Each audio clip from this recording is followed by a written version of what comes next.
Today is Saturday, August 1st, 2015, and this is the Bunny Slippers of Evil Job Seekers Call-In Show, presented by Evil Bunny Consulting. I'm your host, Tyrone Griffin, and if it's 3 p.m. and you have on your bunny slippers, you are not looking for a job. Welcome, first-time and returning listeners. In this show, we discuss strategies and tactics of job search, staying motivated, and dealing with career transition. For more tips, resources, daily motivations, and to listen to archive shows, go to the website bunnyslippersofevil.com. There you will also find links to our Facebook page and Twitter handle, and our YouTube channel. If you are listening live, you can call in with your questions at 347 202 0929. Again, that number is 347 202 0929. Now, a word from our sponsors.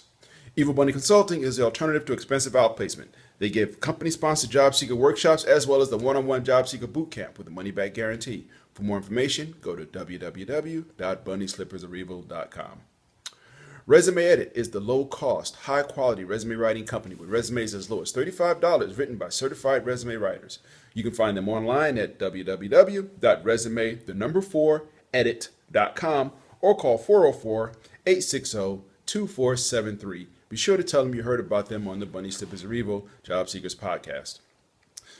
Let 3dresumes.net turn your resume into a web page with a customized domain for 12 months for only $30. Help hiring managers and recruiters find you, make your resume available 24/7, and get a free professional personalized email address just for your job search.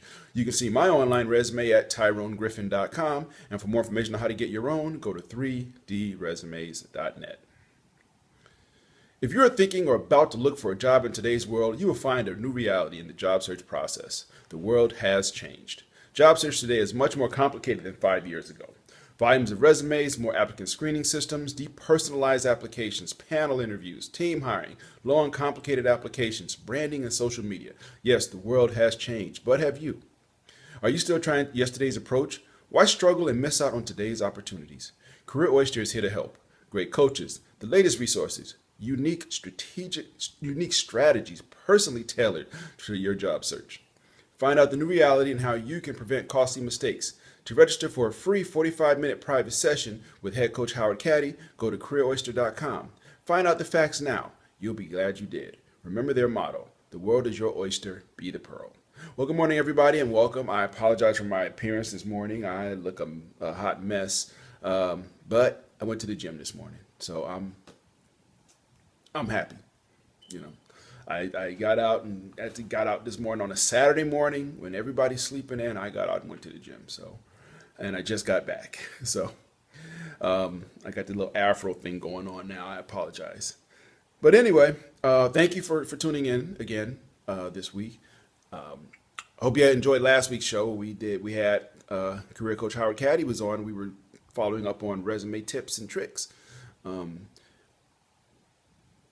I've talked about Howard a lot, and this is my own personal endorsement. I have found him to be one of the smartest people in coaching for job search for people in transition that I know, and in life. He's a good guy. So check out last week's show. That was part two. Part one was maybe about a month ago. We did that, he and I. So all the shows. As a matter of fact, today I'm going to update the website to make sure I get all the up-to-date shows. I think I'm missing a few, but they'll all be up there as well as links to these videos. So if anybody's tuning in for the first time, I usually don't look this bad. I apologize, but it is what it is. So got to do the show. So this week, the topic for newcomers, what we try to do on the first Saturday of the month is we set aside that for job search Q&A. So if you have any questions and you're listening live, you can call in at 347-202-0929. But we usually take questions through Twitter, our Facebook page. Some people email me. And I try to answer the questions, but I also try to, if I think there are questions that a lot of people might benefit from, I try to bring them onto the show. So I got a few here now that we'll talk about. But again, if you are listening live and you want to call in with a question, number is 347-202-0929. Okay, so let's get to the fun stuff. Yes, I have notes. Got a couple of good ones, and I know a couple of these questions are probably going to run on for a while. So all you people doing the bunny slippers drinking game, every time I go down a rat hole, fill your glasses. First question, and it wasn't really a question, it was a statement. It was, I hate my job. Uh, a very generic, very general statement to believe, actually. So it's not one where I can say, okay, here's what you do, because it all depends on why you hate your job. Is it the people? Is it what you're doing? Is it do you hate that you've been doing the same thing for the last X number of years? Did you just start the job and things changed, and all of a sudden you realize that the things that they told you about what the job would be doing uh, have changed? Who knows? Could be a variety of reasons for that. Um, but here's the thing about job search. And, we talk about job search, but this is something, situation when you're actually working. Um, job, holding on to a job. Millions of people do it every day. But holding on to a job, depending on where you are, the situation involved, there's can be a lot of politics involved in work. Politics, and I say office politics, not you're Republican or Democrat, Independent, that kind of thing, but just office politics. Um, Remember one thing about your job, and this is when it comes down to it, your job, regardless of what tasks you are assigned, in essence, your job is to make your boss look good, period. Your boss will give you certain tasks to do. You are a reflection of your boss, how you perform your job. When your boss sits you in front of their boss to run a meeting or present, at a meeting, your job is to make your boss look good.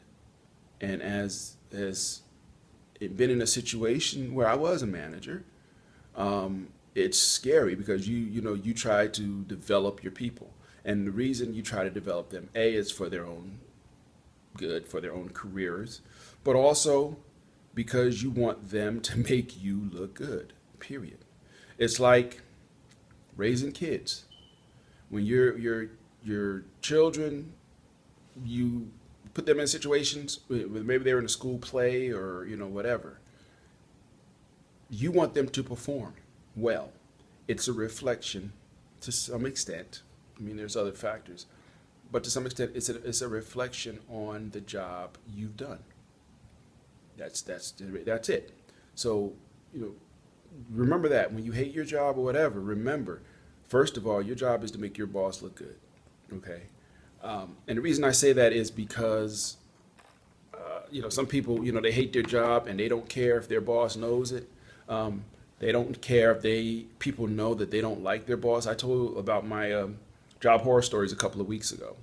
And I talked about how me and one of my managers at one point, we used to close the door of his office and we would just go at it. We would just argue and yell at each other.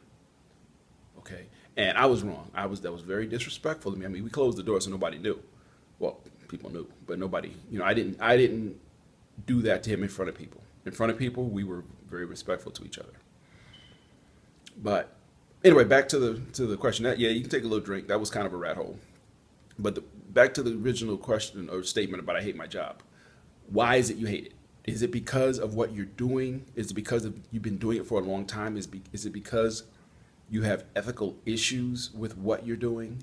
Why is it that you hate your job? Um, is it possible to move to another job in your department or in your organization? Um, but you got to first understand, why is it you hate your job? I mean, if you just hate it because you've been doing it for 6 or 8 or 10 years and it's repetitive, that's a very different scenario than if you hate your job simply because you hate the actual task that you're doing. So the first thing I would say to anybody is, why is it that you hate it? Figure that out. And then go from there, make adjustments. But you can always go look for another job. But I would say this: do not wear your hate my job on your sleeve.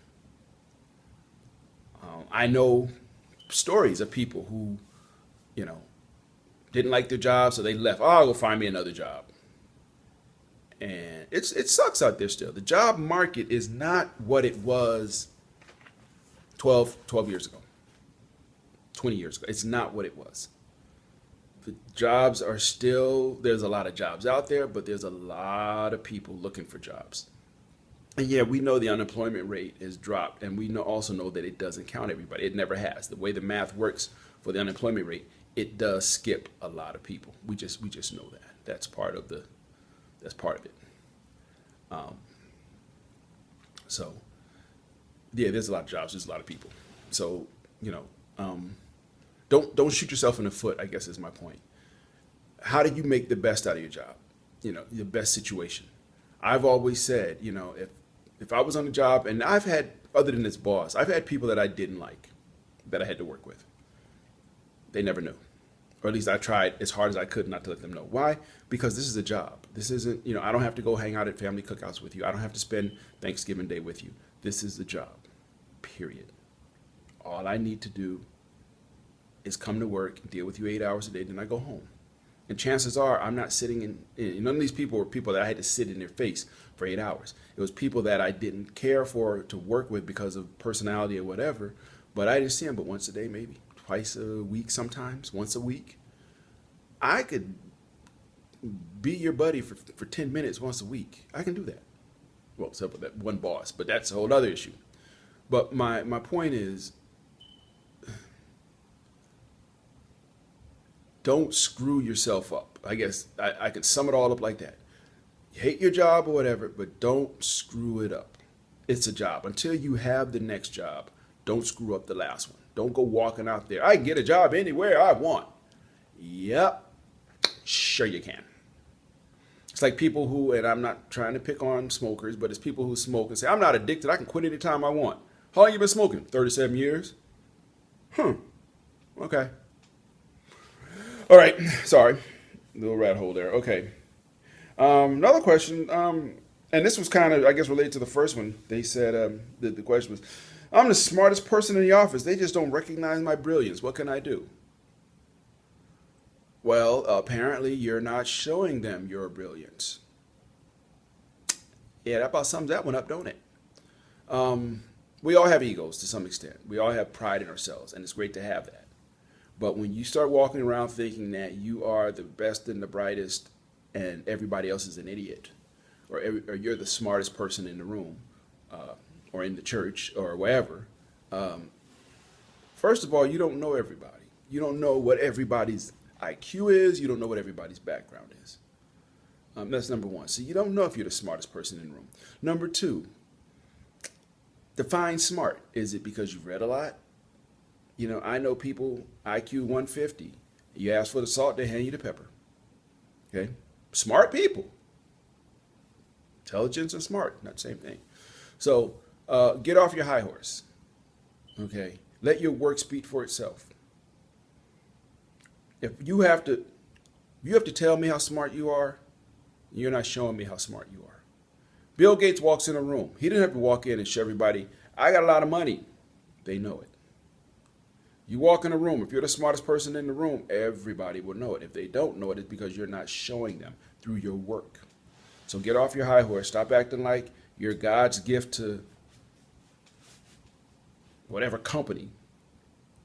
Be humble and just do your work. If you're that good, it will show in your work. If it doesn't show in your work, you're fooling yourself. Sorry. No, got onto that one. Next question. I know, I'm sorry. I feel like I'm going through these kind of quick, but it's not really, because I got two more questions I know of, and they both will probably be pretty long. So I got through the easy ones first. Next question was, somebody said, I still can't find a job. I've been out there 5-6 years, and I can't find a decent job. Chances are it's not you. Chances are, if you are doing the things you're supposed to be doing, if you have your resume together, if you've had people look at your resume and they like your resume, your friends and everybody have given you honest feedback on things, if you are going to different networking events, if you're doing things like that, if you're doing everything you're supposed to do, then chances are it's not you.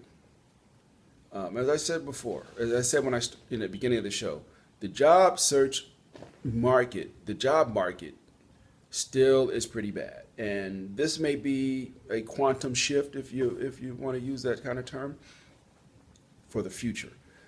Companies are outsourcing like crazy. They're outsourcing overseas. They're outsourcing even here to contractor roles. Um, some people don't like. I've had contractor roles. I prefer full time employment. You know, but companies are outsourcing like crazy because, well, a couple of reasons. But my feeling, my biggest thought on why is because when we went through the layoffs back in 2006, 2007, 2008, companies realized that, yeah, they lost 30, say, percent of their workforce, but their revenues only went down 4% or 5%. And they realized we don't need all those people to do the jobs that we have. We can kind of do these jobs with, a skeleton department. We can automate. Automation, is kind of what killed a lot of people's jobs in the car industry. Some of you old enough to remember, back in the 70s, man, if you had a job at Ford or GM or, Chrysler, you were sitting pretty because a lot of times you didn't have to have an advanced degree. A lot of people were able to get into these jobs right out of college or right out of high school, I'm sorry. And, they were able to stay there 25 or 30 years making pretty good money considering that they didn't have a degree. That was then. Um, it- but now with computers and automation killed that industry, or they killed it, but it beat it pretty bad. There's probably a lot less jobs there, a lot less of those low skilled, high paid jobs. Um, but it's happening so many industries. Um, I used to work for a company. We had a big production. We had a big facility. I don't know how big it was. We had a lot of people who worked in Manila. We were here in Atlanta, and we had people that worked in Manila. I mean, a whole team of people, and they did a lot of the heavy lifting, a lot of heavy number crunching that we didn't see fit to do, or for whatever reason they outsourced it. And these people worked our hours. So they went to work like their time. It was about 7 or 8 o'clock at night. They went to work. And they worked till like 4 or 5 in the morning. And they were just used to that. That was their schedule. Because they had to be available to us. So that's what they did.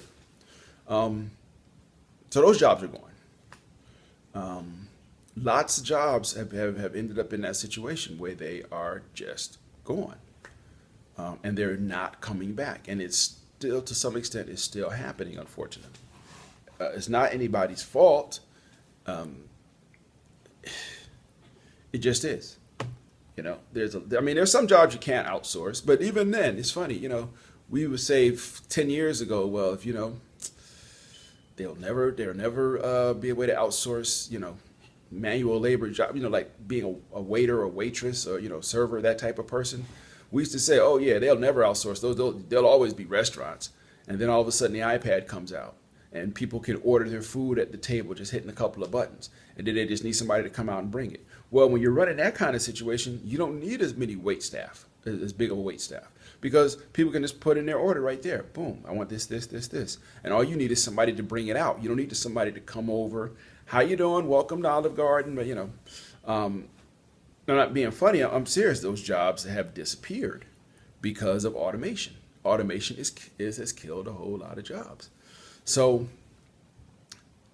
those jobs, to some extent, are not coming back. I mean, yeah, you'll have your niche restaurants that will, well, we have live wait staff, woo, but let's be real. Hooters is never going to be replaced with automation. Let's just be honest. Hooters, what was that, the other one, the Tilted Kilt? Yeah, those places, automation ain't working there. Yeah, okay, yeah. I heard there's a restaurant like that. Rat hole, get to drinking. Heard there's a restaurant like that for women where it's going to have these buff guys in speedos and stuff. And personally, I think it's a brilliant idea. If Hooters works, hey. But anyway, I digress. But my point is, the world the world really has changed from a job market perspective. And I don't think it's coming back.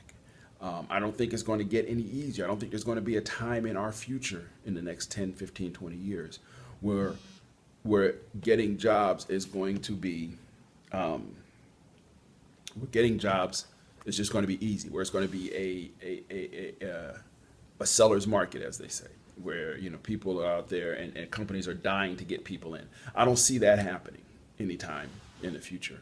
I remember we used to think about jobs like being a mechanic. Well, yeah, there's always going to be a need for mechanics until there isn't. I was driving to work the other day and I saw there's a Marietta, Marietta Middle School. They just rebuilt over the last 3 or 4 months. They just rebuilt their football stadium. And I'm driving by it almost every day, so I'm seeing the progression of what they're doing. And I'm driving by one day, and there's a guy standing there with a remote in his hand, and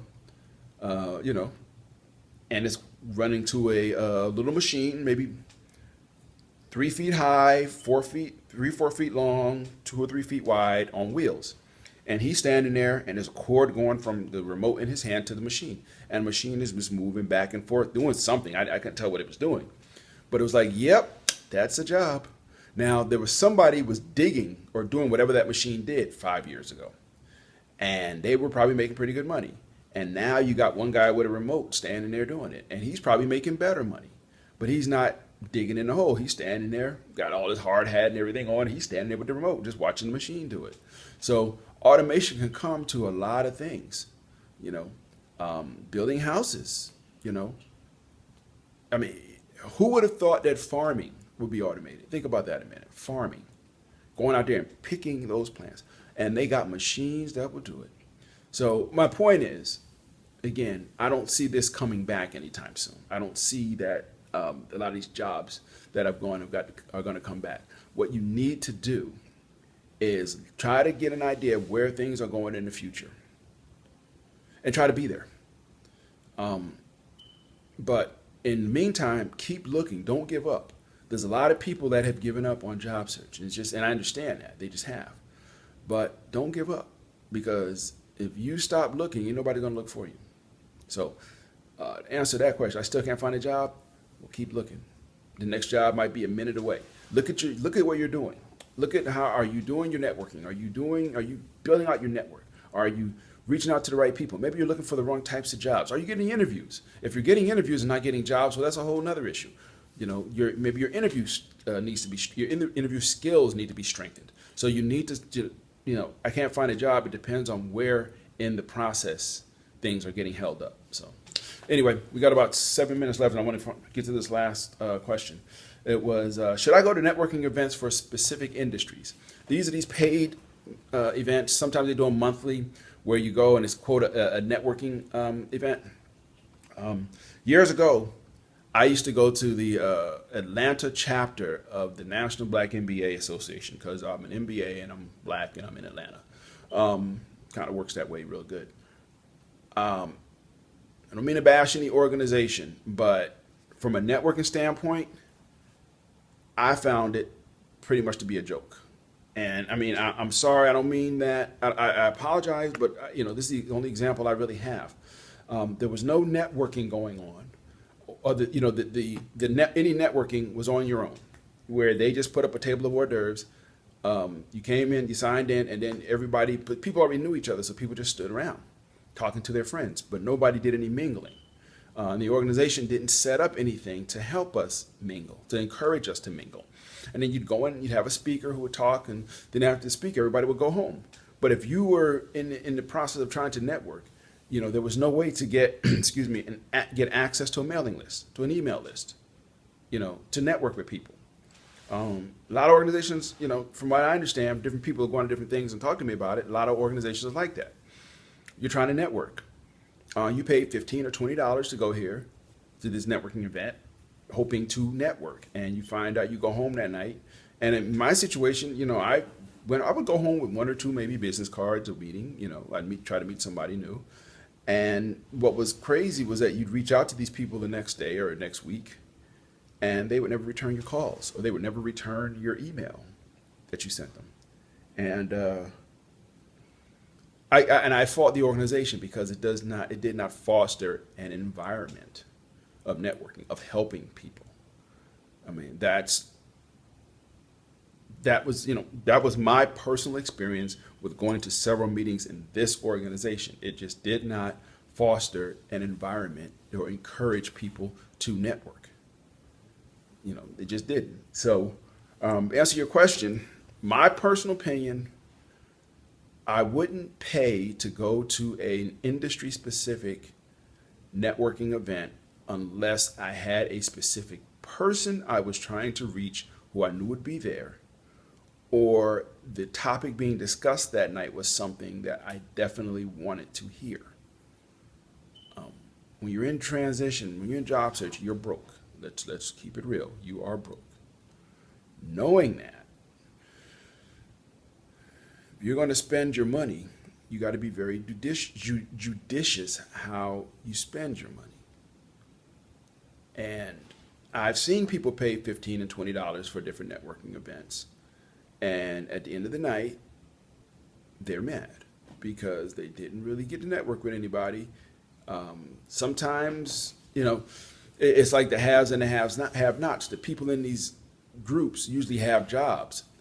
So they don't get why or understand, where you're coming from when you're trying to network with somebody. They're trying to, network for their next job. I mean, don't get me wrong, to me, networking is the backbone of job search. It's probably more important than your resume, in my opinion. But I'm slouching, sorry. But networking that doesn't result in in moving you forward. You can do better networking at Publix, grocery store sometimes, than you can at some networking events, because they're not set up. They think that if we put networking in the name, we put out some hors d'oeuvres, we put out a table and have an area where people can stand around, people will figure it out. No, people don't figure it out for a variety of reasons. One of which is people will gravitate toward the people they know. So very few people, if they know people in the room, will go and just try to meet new people. It's just the comfort level. I know this person, let me go hang out with them tonight. I don't know that person. Why am I going to go and try to get to know them? Because, when I don't need to. So, people, but I've paid for one or two. I see a couple of advertised regularly networking events. I personally wouldn't. I just had a rule. I stopped paying for them because it's nothing worse than, you're paying your $15 to $20 and you're driving home mad because you got to eat a few, croutons, and now you spent your money. So anyway, got about a minute and a half left. Hopefully that helps you out. Thanks for listening. If you are listening on the website, feel free to subscribe to the podcast in iTunes. And if you like the show, please leave feedback so others can find the show. And I truly appreciate it. If you have a suggestion for a topic you would like me to cover in either the podcast or a 1-minute bunny tip, and yes, I will do another bunny tip. I've just been really busy. Send it to me at Tyrone@bunnyslippersareevil.com. When you land, please don't forget us. Please support the show by visiting our Cafe Press store and buying a t-shirt, a water bottle, a coffee mug, a clock, or a sweatshirt, so you will have memento of your time in transition. I don't want you to forget this time, because the moment you do, you set yourself up to be back in transition. Thank you, thank you, thank you, thank you, thank you. As always, I appreciate your encouragement. I appreciate you listening. I hope that I'm being helpful to somebody, somewhere, somehow. I hope that you all land, or you find something that you're happy with. With that, have a good week. We'll be back next week. Take care, and I'll talk to you soon. Bye-bye.